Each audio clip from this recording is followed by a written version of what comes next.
আজ সোমবারের দিনে বাড়াতে গোপনে এই দোয়াটি 101 বার পড়ুন।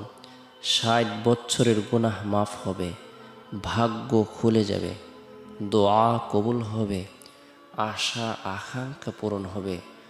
সোমবারের দিন সাপ্তাহিক উত্তম দিনসমূহের মধ্যে অন্যতম একটি দিন। সোমবারের দিন সাইয়্যিদুল মুরসালিন, ইমামুল মুরসালিন, খতমুন নবীন, রহমাতুল্লিল আলামিন, আমাদের হৃদয়ের স্পন্দন কলিজার টুকরা জনাবে মুহাম্মদুর রাসূলুল্লাহ সাল্লাল্লাহু আলাইহি সাল্লাম এই পৃথিবীতে আগমন করেছেন। সোমবারের দিন আল্লাহ তাআলা অসংখ্য অগণিত নিয়ামত প্রদান করে থাকেন। সোমবারের দিন আসমানের সকল দরজা উন্মুক্ত করে দেন।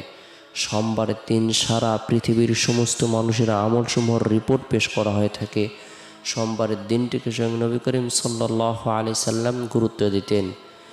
এই দিনে আমরাও যদি নফল ইবাদত বন্দেগী করি, নফল নামাজ পড়ি, কোরআন তেলাওয়াত করি, জিকির আজকার করি, তাসবিহ তাহলিল পাঠ করি, রব্বুল আলামিনের দরবারে রুনাজারি করি, আল্লাহ পাক রব্বুল আলামিন আমাদের জীবনের গুনাহগুলোকে মাফ করে দেবেন। আল্লাহ তাআলা আমাদের ভাগ্যকে পরিবর্তন করে দেবেন, জান্নাত অবধারিত করে দেবেন, দোয়াকে কবুল করবেন, আশা আকাঙ্ক্ষাকে পূরণ করে দেবেন।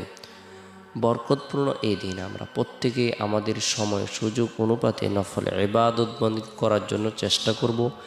বিশেষ করে সোমবারের দিন ফজরের নামাজ সম্পূর্ণ করার পর গুরুত্ব সহকারে পবিত্র কোরআনের 112 নং সূরা, 113 নং সূরা, 114 নং সূরা, এই তিনটি সূরাকে তিন কুল বলা হয়ে থাকে।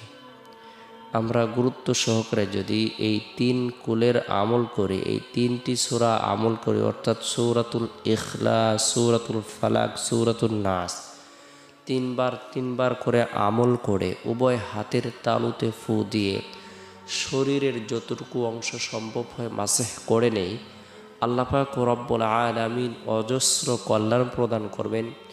সকল সৃষ্টিজীবের প্রাণীকুলের মাখলুকাতের অনিষ্ট থেকে নিরাপত্তা দান করবেন। আল্লাহ তাআলা মানুষ শয়তান, জিন শয়তান